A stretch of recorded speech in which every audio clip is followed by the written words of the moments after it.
नमस्कार, good morning, स्वागत है आप सभी का। आप देख रहे हैं हरियाणा न्यूज। मैं हूं आपके साथ बसंत शर्मा। आज बड़ा खास दिन है, आज विशेष दिन है क्योंकि आज से 22 सितंबर तक संसद का विशेष सत्र है। 5 दिनों का संसद का विशेष सत्र रहेगा, स्पेशल सेशन चलेगा। आज पुराने संसद भवन में सत्र की कार्रवाई होगी। पुराने संसद भवन में आज आखिरी बार यह कार्रवाई होगी, ये आखिरी कार्रवाई रहने वाली है।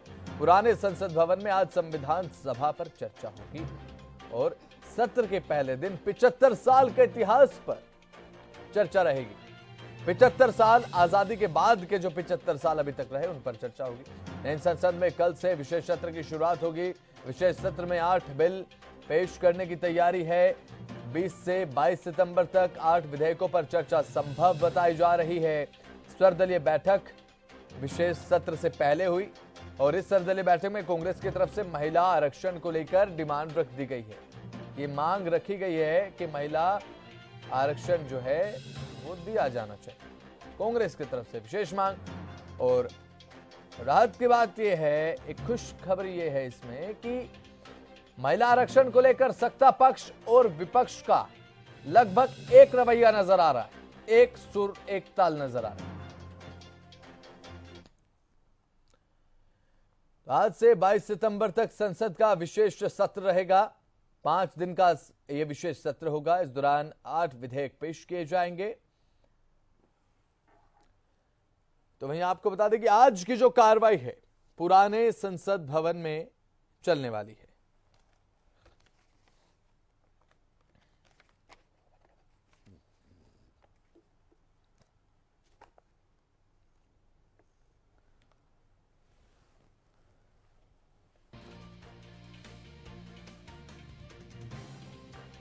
तो हमारे साथ अभी वरिष्ठ पत्रकार राजेंद्र जादौन जुड़ चुके हैं। राजेंद्र, विशेष सत्र का क्या विशेष उद्देश्य देख रहे हैं आप? राजेंद्र नहीं, देखिए, ऐसा है कि विशेष सत्र बुलाने का जो सरकार ने अचानक फैसला किया और उसकी जानकारी भी संसदीय कार्य मंत्री ने ट्वीट करके दी, तो विपक्ष तो एक तरह से चौंक गया। और विपक्ष जैसे विशेष सत्र आ रहा है वैसे ही विपक्ष जो है विशेष चिंता में डूब गया। विशेष किस्म की चिंता पैदा होगी कि आखिर सरकार जो है, जब चुनाव नजदीक है 2024 के और लगातार चुनावी रणनीतियों पर काम चल रहा है, तो सरकार अचानक विशेष सत्र बुला के क्या करना चाहती है। तो भी इससे पहले मानसून सत्र का समापन हुआ था, उसका अवसान हुआ था और फिर विशेष सत्र की ऐसी कोई ये तात्कालिक जरूरत, जो एक कहते हैं कि आकस्मिक जरूरत क्या हुई कि विशेष सत्र बुलाना पड़ा। कांग्रेस नेता सोनिया गांधी जी ने तो पत्र लिख दिया, सरकार को एक पत्र भेज दिया कि इसका क्या एजेंडा है, इसके पीछे आपका अभिप्राय क्या है वो बताया जाए। तो सरकार ने पहले तो उस पत्र की आलोचना की, लेकिन बाद में एजेंडा भी जाहिर कर दिया। लेकिन अब ये है कि एजेंडा के हिसाब से तो सब कुछ सामान्य दिखाई दे रहा है। ऐसा नहीं लगता है कि सरकार कुछ इस तरह की कोई रणनीति या कोई ऐसा रणनीतिक कदम लेके आने वाली है जिससे विपक्ष की जो गठबंधन की जो गतिविधियां हैं और विपक्ष जिस तरह से भारतीय जनता पार्टी को या एनडीए को मात देना चाहता है, तो उसको लेकर कोई रणनीति आ सकती है, ये प्रयास लगाए जा रहे हैं विपक्ष की तरफ से। लेकिन अभी सरकार की तरफ से ऐसा कोई जाहिर नहीं किया गया। मुझे लगता है कि 22 सितंबर तक जब तक ये सत्र चलेगा उस बीच में ही सरकार की मंशा साफ हो पाएगी। एक तरह से कर्टेन रेजिंग होगा, पर्दा ऊपर उठेगा, तब पता चलेगा कि वास्तव में सरकार के ग्रीन रूम में क्या हो रहा है और वो क्या स्टेज करना चाहती है लोगों के बीच में। वन इलेक्शन वन नेशन की भी बात चल रही है, महिला आरक्षण की भी चल रही है। पहले तो विपक्ष ने बहुत विरोध किया, महिला आरक्षण विधेयक आया तो उसको लोकसभा में फाड़ दिया गया। वो समाजवादी नेता थे मुलायम सिंह यादव, लालू यादव, ये तो सबसे ज्यादा विरोध में खड़े हुए थे। उनको एक चिंता थी कि जो इलीट महिलाएं हैं वो पूरी राजनीति पर, हाउस पर कब्जा कर लेंगे और इलीट का कब्जा हो जाएगा, पिछले लोग रह जाएंगे। तो अब देखते हैं क्या होता है। ठीक है, बिल्कुल। देखिए राजेंद्र, जानकारी आपने दी दर्शकों को कि सोनिया गांधी की तरफ से पत्र लिखकर जानकारी मांगी गई कि इस सत्र में आखिर होगा क्या, ये जानकारी दीजिए। उसके बाद सत्ता पक्ष की तरफ से जानकारी दी गई कि ये एजेंडा रहने वाला है इस विशेष सत्र का। तो इसमें कौन कौन से विधेयकों को सूचीबद्ध किया गया? राजेंद्र, विस्तार से जानकारी दर्शकों के लिए। राजेंद्र, देखिए, एक तो ये था कि वो जो इलेक्शन कमिश्नर को लेकर कुछ, उनकी नियुक्ति को लेकर भी कुछ विधेयक आने वाला है। मैन तो उसी पर था, बाकी हैं और भी।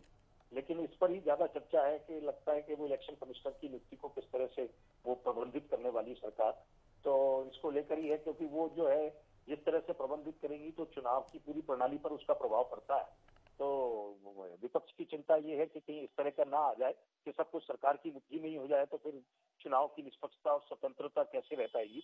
तो अब देखने की बात है कि सरकार वास्तव में इस तरह की क्या कोई प्रोविजन लेके आने वाली है, ये देखने की बात होगी।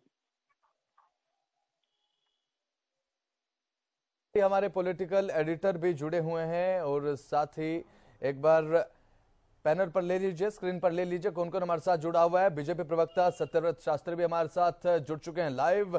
केवल ढींगरा फोन लाइन पर कांग्रेस प्रवक्ता हैं। स्वागत है आप सभी का हरियाणा न्यूज पर। चर्चा को आगे बढ़ाते हैं। अमित तिवारी, सबसे पहले रुक करूंगा आपका। अभी वरिष्ठ पत्रकार राजेंद्र जादौन से भी बात हुई, जानकारी उन्होंने दी कि क्या क्या इस विशेष सत्र में रहने वाला है। देखिए अमित, जब कोई विशेष सत्र बुलाया जाता है सरकार की तरफ से धड़कनें तेज हो जाती हैं, जनता की भी, यहां तक कि क्या रहने वाला है, क्या कुछ बड़ा कदम उठाया जाएगा। इसी तरीके से विपक्षी पार्टियों की भी धड़कन शुरुआत में तो तेज हुई, हालांकि उसके बाद एजेंडा दिया गया। क्या विशेष उद्देश्य, क्या मायने 2024 को देखते हुए देख रहे हैं आप इसके, अमित?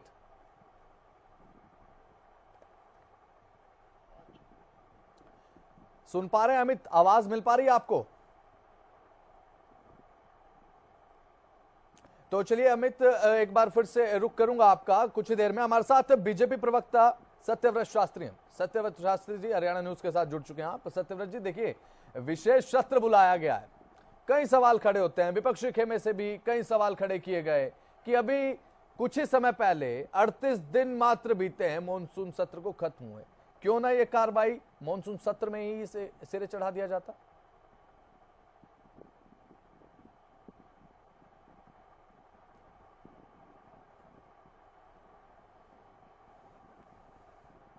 तो वहीं विशेष सत्र को लेकर ये बड़ी जानकारी हरियाणा न्यूज आपको दिखा रहा है। तो वहीं one nation one election, India में क्या टेंशन है, ये भी आज चर्चा का विषय रह सकता है। और यूनिफॉर्म सिविल कोड, गरीब कल्याण पर भी चर्चा हो सकती है। ये वो तमाम मुद्दे हैं जिन पर आज अहम चर्चा हो सकती है विशेष सत्र में। 8 विधेयकों को कुल चर्चा के लिए पारित करने के लिए सूचीबद्ध किया गया है, जिनमें से 4 को फाइनलाइज माना जा रहा है कि ये पास हो सकते हैं। 4 को फाइनलाइज माना जा रहा है। मुख्य चुनाव आयुक्त और अन्य चुनाव आयुक्तों की जो नियुक्ति है उससे जुड़ा ये विधेयक है, उनकी सेवा की शर्तें, कार्यकाल की अवधि, इससे जुड़ा हुआ बिल आज पास हो सकता है। तो हमारे साथ हमारे पॉलिटिकल एडिटर अमित तिवारी लगातार बने हुए हैं। अमित जी, विशेष सत्र के पीछे क्या विशेष उद्देश्य देख रहे हैं आप? 2024 को जोड़ते हुए की बात कर रहा हूं।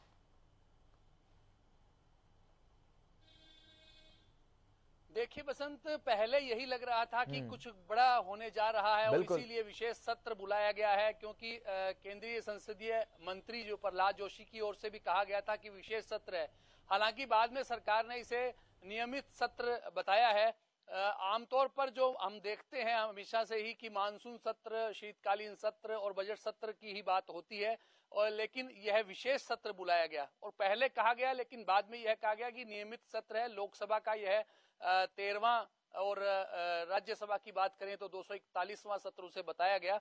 और इसमें ऐसा माना जा रहा है कि 8 विधेयक जो है वो इसमें लाए जाएंगे, जिनमें से विशेष रूप से अगर बात करें तो जैसा कि अभी वरिष्ठ पत्रकार राजेंद्र जी बता रहे थे कि चुनाव आयुक्तों की, मुख्य चुनाव आयुक्तों की नियुक्ति, मुख्य चुनाव आयुक्त और दूसरे आयुक्तों की नियुक्ति से संबंधित इसमें विशेष रूप से बातचीत होगी। लेकिन एक और महत्वपूर्ण बात जो है वो इसमें महिला आरक्षण विधेयक को भी लेकर इसको लेकर लाया जा सकता है, इस विधेयक को। हालांकि उसे सूचीबद्ध नहीं किया गया है। पोस्टल अधिनियम है, अधिवक्ता जो बिल है, इसके अलावा जो पत्र पंजीयक जो बिल है उसे भी लाया जा रहा है। और जैसा राज्यसभा में वो मानसून सत्र में उन्हें पहले पास करवा लिया गया था अधिवक्ता बिल और पत्र पंजीयक वाले को, अब देखने वाली बात है कि सरकार इसमें विशेष रूप से क्या जोड़ती है। एक तो यह जो संविधान की जो 75 साल की यात्रा है, अमृत काल की यात्रा, उस दौरान में क्या क्या उपलब्धियां रही है भारत की, उन तमाम बातों पर चर्चा होगी। और आज तो यह पुराने संसद भवन में ही होगा। ऐसा कहा जा रहा है कि कल गणेश चतुर्थी का दिन है और उसी दिन सरकार नए सत्र में नए संसद भवन में इसका आयोजन करेगी, ऐसी तैयारियां चल रही है। हालांकि एक और भी बात है कि 20 तारीख को सरकार की ओर से कहा गया है कि जो संसद के सामूहिक सभी सांसदों का सामूहिक फोटो लिया जाएगा, उसके लिए पुराने संसद भवन में व्यवस्था की गई है। तो खास बात यह थी, जब इस बात का ऐलान हुआ था कि 18 सितंबर से 5 दिवसीय यह विशेष सत्र बुलाया गया, उस दौरान एक खासा मुद्दा एक चला भी, एक राष्ट्र और एक चुनाव का। तो ऐसा लग रहा था कि इसको लेकर ही कोई बड़ी बात जो है इस विशेष सत्र में होगी। अभी उसके लिए स्पष्ट नहीं है। हालांकि सरकार चाहे तो कुछ भी बीच में इसमें रख सकती है, नए विधेयक जोड़ सकती है, कुछ पेश कर सकती है, लेकिन देखने वाली बात होगी कि क्या कुछ रहता है। फिलहाल के लिए मुख्य रूप से यही बातें सामने निकल कर आई है। और जैसा कि कांग्रेस नेता है जयराम रमेश, उनकी ओर से कहा गया था कि कोई भी बम फूट सकता है, ऐसी बातें भी उनकी ओर से कही गई थी। लेकिन प्रहलाद जोशी ने एक एक्स किया था कि जो सार्थक बहस के लिए इस सत्र का आयोजन किया जा रहा है। तो देखने वाली बात होगी कि 5 दिन तक यह सत्र चलेगा, इसमें क्या क्या कुछ खास रह सकता है। अभी तक पूरे पत्ते बसंत इसमें नहीं खुले हैं। जी ठीक है अमित तिवारी, कुल 8 विधेयकों को सूचीबद्ध किया गया है। इसके लिए जब एजेंडा दिया गया सत्ताधारी पार्टी की तरफ से, मुख्य चुनाव आयुक्त और अन्य चुनाव आयुक्तों की नियुक्ति, कार्यकाल की शर्तें, सेवा की शर्तें, ये तमाम जो हैं इस बिल में 2023 में संशोधन बिल में रखी गई हैं। तो वहीं अब इसे लेकर विपक्ष विरोध कर रहा है। इसे किस तरीके से देखते हैं आप अमित? जी बिल्कुल, अगर विपक्ष के विरोध की बात करें तो विशेष सत्र के आयोजन को लेकर ही विरोध जता दिया गया था। उनका कहना था कि अभी मानसून सत्र का अवसान हुआ है और उसके कुछ समय बाद ही विशेष सत्र बुलाने का के पीछे हिडन एजेंडा क्या है, यह प्रश्न उठाया गया था। और खुद कांग्रेस नेता सोनिया गांधी की ओर से सरकार से सवाल इस बात का किया गया और उसके एजेंडे पूछे गए। हालांकि सरकार जो है वो इस विशेष सत्र बुला सकती है और कैबिनेट इसके लिए मंजूरी देती है, उसके बाद राष्ट्रपति की ओर से किया जाता है। लेकिन एजेंडे बाद में भी बताए जा सकते हैं, ऐसा नहीं है कि वो तत्काल बताए जाएंगे, पहले बताए जाएंगे। पहले भी विशेष सत्र होते रहे हैं, ऐसी बात नहीं है कि ये पहला विशेष सत्र है। इस बात की चर्चा थी। अब देखने वाली बात है, लगातार जैसा आपने कहा वसंत की जो मुख्य चुनाव आयुक्त की नियुक्ति को लेकर और दूसरे चुनाव आयुक्त को लेकर जो नियम शर्तें हैं उनमें क्या कुछ बदलाव किया जा सकता है, यही एक बड़ी बात है। क्योंकि चुनाव देश से जुड़ा हुआ सीधा एक बड़ा मामला है। इसको लेकर विपक्ष भी सरकार पर कई तरह के आरोप लगाता रहता है। अक्सर जो हमने देखा है ईवीएम प्रणाली को लेकर भी सवाल उठाए गए हैं। तो ऐसे में नियुक्ति को लेकर कोई कहीं न कहीं कोई नई बात ना निकल कर आए, तो इसको लेकर भी पहले से ही छींटाकशी आरोपों का दौर चल पड़ा है। लेकिन देखने वाली बात होगी कि इस बिल में अहम बातें क्या रहती है और उससे क्या कुछ बदलाव इनकी नियुक्तियों को लेकर आता है, यह देखने वाली बात होगी। अभी तक कुछ भी ज्यादा स्पष्ट नहीं है। विपक्ष कह जरूर रहा है, लेकिन उन्हें भी पता नहीं है कि इसमें क्या कुछ बदलाव होने जा रहे हैं। अगर कुछ बदलाव ऐसे होंगे जो दूसरे दलों की राजनीति को प्रभावित करते होंगे या सरकार की ताकत को बढ़ाते होंगे, उसको लेकर जरूर आरोप लगते होंगे। जी बसंत, चलिए अमित तिवारी बने रहिएगा हमारे साथ। सत्यव्रत शास्त्री बीजेपी प्रवक्ता हमारे साथ अभी इस पैनल में मौजूद हैं। सत्यव्रत जी, देखिए अब बीजेपी की तरफ से सत्ताधारी पार्टी है, विशेष सत्र का आगाज जो है आज हो जाएगा, बुला तो लिया गया आपकी तरफ से विशेष सत्र। अब कांग्रेस सवाल कर रही है, पूरा विपक्ष सवाल कर रहा है कि मॉनसून सत्र को बीते हुए केवल 38 दिन हुए, अगर इतनी जरूरत आन पड़ी थी तो मॉनसून में इस कार्रवाई को सिरे चढ़ा दिया जाता। सत्यव्रत जी,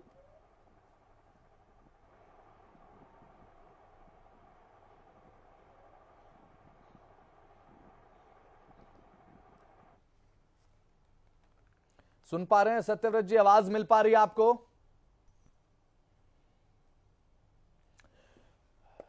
तो वहीं अब गरीब कल्याण को लेकर भी चर्चा हो सकती है। एक बार फिर से जुड़ने का प्रयास किया जाएगा। अभी फिलहाल किसी तकनीकी खामी के चलते संपर्क टूट चुका है। तो विशेष सत्र के दौरान कोई प्रश्नकाल या शून्यकाल जो है वो नहीं होगा, ये भी जानकारी देते हैं आपको। चर्चा और पारित कराने के लिए विधेयकों को पेश किया जाएगा। 8 विधेयकों को चर्चा और पारित कराने के लिए सूचीबद्ध किया गया है सरकार की तरफ से।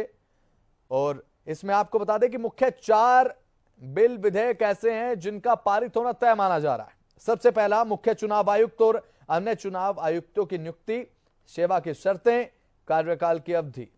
यह विधेयक 2023 जो है उसे पेश किया जाएगा। इसका पास होना तय माना जा रहा है। इसमें आपको बता दें कि प्रधानमंत्री, एक विपक्ष के नेता, कैबिनेट मंत्री, ये 3 लोग शामिल होंगे मुख्य चुनाव आयुक्त की नियुक्ति को लेकर। तो वहीं विपक्ष इसका विरोध कर रहा है।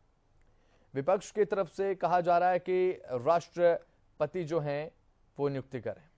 संसद भवन की विशेषताएं जो हैं वो आपको बता दें, क्योंकि संसद भवन जो नया बना है उसमें कल के बाद जो है कार्रवाई शुरू हो जाएगी। पुराना संसद भवन और नए संसद भवन को लेकर दोनों की जानकारी आपके टीवी स्क्रीन पर है।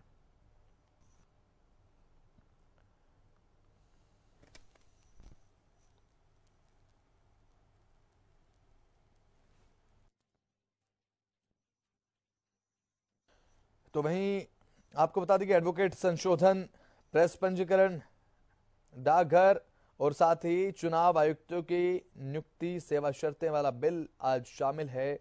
इन पर आज चर्चा होगी। तो वहीं आपको बता दें कि इससे पहले 5 बार विशेष सत्र बुलाया जा चुका है। 22 सितंबर तक संसद का यह विशेष सत्र चलने वाला है। विशेष सत्र के दौरान कोई प्रश्नकाल या शून्यकाल नहीं होगा। देखिए, अब विपक्ष की तरफ से अपने मुद्दे निर्धारित कर लिए गए। तो हमारे साथ पॉलिटिकल एडिटर अमित तिवारी लगातार बने हुए हैं। अमित तिवारी, देखिए, अब सत्ताधारी पार्टी की तरफ से जो 4 विधेयक हैं वो तय माने जा रहे हैं कि उन्हें पेश कर पास कराने का 100% जो प्रयास है किया जाएगा। मुख्य चुनाव आयुक्तों की नियुक्ति को लेकर हमने चर्चा की, और the press and registration of periodicals bill ये लाया जाएगा। डाकघर, विधेयक प्रमुख और साथ ही एडवोकेट संशोधन, ये 4 बिल ऐसे हैं अमित तिवारी जी जिन्हें पास कराने को लेकर भरसक प्रयास आज किया जाएगा संसद में। जी, निश्चित रूप से यह बिल है और साथ साथ एक वरिष्ठ नागरिक बिल की भी बात है और महिला आरक्षण बिल को लेकर भी लगातार चर्चा हो रही है। तो ऐसे में कुछ और भी विधेयक जोड़ सकते हैं, जैसे मैंने पहले बताया बसंत की कुछ और विधेयक जोड़े जा सकते हैं और कुछ नई बातें निकल कर आ सकती हैं। लेकिन खास तौर पर जैसे आपने पहले बात की कि चुनाव आयुक्त की नियुक्ति का मामला है और जो प्रेस रजिस्ट्रेशन बिल है, इसको लेकर भी क्या कुछ खास बातें निकल कर आती हैं। और साथ साथ जो अधिवक्ता अधिनियम है, पोस्टल बिल है, तो इस तरह की बातें हैं साथ साथ, और नए बिल भी जुड़ेंगे। तो देखने वाली बात है कि सत्र में रहता क्या है। खास तौर पर आज ऐसा माना जा रहा है कि प्रधानमंत्री का भी संबोधन रहेगा, क्योंकि जब संवैधानिक यात्रा, देश की जो संसदीय यात्रा रही है, 75 काल का अमृत काल रहा है, उसको लेकर विशेष रूप से चर्चा इस सत्र में आज के पहले दिन की बात है तो उसमें होगी। तो निश्चित रूप में उसमें प्रधानमंत्री भी अपनी जो बात रखेंगे ऐसा माना जा रहा है। तो आज का दिन खासा महत्वपूर्ण है, लेकिन इसमें ज्यादा जो जोर दिया जाएगा वो जो पूरी हमारी यात्रा रही है उसमें क्या कुछ देश के साथ जो बेहतरीन चीजें जुड़ी है उन पर चर्चा होगी। और साथ साथ जैसा कि दूसरे बिलों की बात है तो वो भी होगी। और जैसा आपने बताया कि प्रश्नकाल और शून्यकाल नहीं रखे गए हैं, तो ऐसे अमूमन इस तरह के विशेष सत्र जब बुलाए जाते हैं तो उनमें प्रश्नकाल और शून्यकाल नहीं होते, लेकिन सरकार ने कहा है कि यह भी नियमित सत्र है। तो देखने वाली बात है कि क्या कुछ निकल कर आता है और कुछ नए विधेयक क्या जुड़ते हैं, ये खासा बात रहेगी। विपक्ष लगातार अभी भी इस सत्र को लेकर सवाल उठा रहा है। और जैसा कि सरकार की ओर से पूर्व राष्ट्रपति कोविंद जी के नेतृत्व में जिस प्रकार की समिति बनाई गई 1 नेशन 1 इलेक्शन को लेकर, तो लग रहा था कि उसको लेकर भी चर्चा हो सकती है, उसको लेकर भी कुछ खास बड़ा हो सकता है। तो ऐसी तमाम बातें अभी चर्चाओं में बसंत, लेकिन देखने वाली बात होगी कि क्या कुछ सरकार के पीछे की मंशा क्या थी, वो सरकार ने अपनी विधेयकों के जरिए, जो 3-4 विधेयक उनके जरिए बता दी है, लेकिन इसके बाद भी कुछ अलग हो सकता है, ऐसी उम्मीद लगातार की जा रही है। विपक्ष लगातार इस बात को लेकर उठा भी रहा है। जी ठीक है, अमित तिवारी बने रहिए हमारे साथ। बीजेपी प्रवक्ता एक बार फिर से हमारे साथ जुड़ चुके हैं, सत्यव्रत शास्त्री, स्वागत है हरियाणा न्यूज पर सर आपका। सत्यव्रत जी, देखिए, विधेयक पेश किए जाएंगे सरकार की तरफ से, अपने विधेयक पेश किए जाएंगे, विशेष सत्र बुलाया गया, इसके पीछे का क्या उद्देश्य है, सरकार देख रही है सर? देखिए बसंत जी, उद्देश्य तो विपक्ष के नेताओं ने जब प्रश्न और पत्र डाला तो उसका जवाब अंदर से आ गया। ठीक है कि किस किस विषय के लिए, लेकिन इतना एक बात मान के चलिए कि जो कुछ होगा देश के हित के लिए होगा। ठीक है। जो कुछ होगा लोकतंत्र के हित के लिए होगा, इससे बाहर कुछ नहीं होगा। ठीक है। और विपक्ष को इस प्रकार के अंदाजों के आधार पर, आशंकाओं के आधार पर, शंकाओं के आधार पर एक बवंडर खड़ा करने का एक मामला चलता है जो पिछले 9 साल से लगातार चल भी रहा है। ठीक है। लेकिन किसी भी कार्यक्रम से, किसी भी नीति से और किसी भी योजना से ऐसा कहीं कोई पिछले 9 साल में नहीं आया जिससे देश पीछे जा रहा हो। ठीक है। बल्कि हर वो कदम समय के साथ आगे बढ़ा तो लोगों को महसूस हुआ इससे देश आगे बढ़ा, इससे देश आगे बढ़ा। और वर्तमान जो सत्र है वो भी संवैधानिक मर्यादाओं के बीच, संवैधानिक क्रियाकलापों के बीच होगा। इसमें कुछ विशेष क्या होगा वो तो आशंका, मुझे लगता है कि अन्य व्यर्थ की बातें हैं, लेकिन जो कुछ आवश्यक है इस सारे काम के लिए वो कार्यक्रम होंगे और जब होंगे तो उस पर चर्चा होगी ही।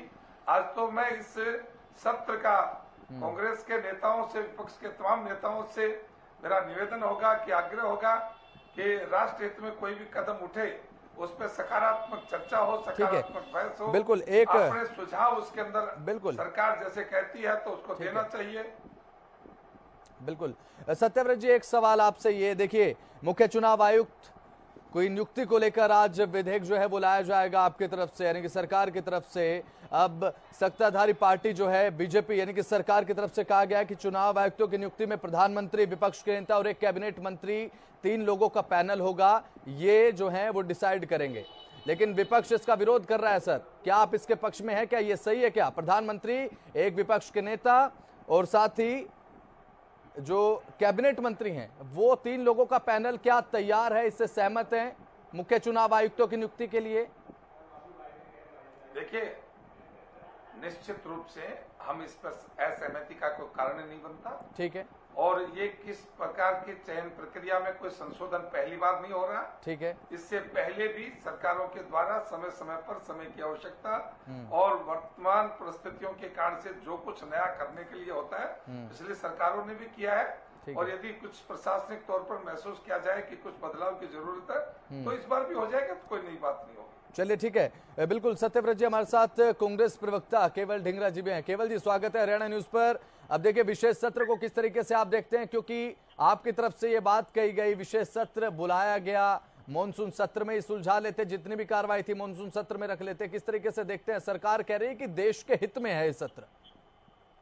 जी देखिए, बात बिल्कुल शास्त्री जी ने अपने जोरदार तरीके से रखने की कोशिश की, लेकिन जहां तक हमारे देश की इंडिपेंडेंट एजेंसीज का सवाल है, चुनाव आयुक्त हो या सीबीआई हो, ईडी हो, सारी इंडिपेंडेंट एजेंसी हैं, उनके साथ जो व्यवहार है वो सिस्टमैटिक नहीं है। नहीं सर, इंडिपेंडेंट एजेंसी पर आज बात नहीं, केवल सत्र पर सर, विशेष सत्र पर चर्चा करेंगे। केवल जी, चुनाव आयुक्त की बात हो रही है ना। चुनाव आयुक्त भी इंडिपेंडेंट एजेंसी होती है। ठीक, चलिए ठीक है।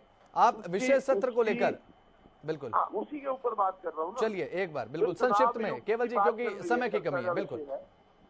जो चर्चा का विषय है चुनाव आयुक्त, उसके अंदर अगर उसको एक प्रधानमंत्री और एक उसका कैबिनेट मंत्री और एक विपक्ष का नेता अगर इस तरह से रखा जाएगा तो 2 आदमी एक आदमी पे भारी पड़ने की बात आ जाती है। वही सवाल मैंने किया भी था अभी सत्यव्रत जी से, वही सवाल किया था मैंने आपकी तरफ से ही, विपक्ष की तरफ से विरोध किया जा रहा है, वही सवाल किया भी था। जी बिल्कुल, विरोध हम कर रहे हैं अभी भी कि इसको इंडिपेंडेंट एजेंसी को और जो ये है इसको निष्पक्ष रखना चाहिए। सुप्रीम कोर्ट ने ये बात कही थी कि इसमें एक सुप्रीम कोर्ट के जज को बीच में रखा जाए, तो क्यों ना रखा जाए? आपको क्या तकलीफ हो रही है इस बात से? भारतीय जनता पार्टी इस बात से भागना क्यों चाहती है?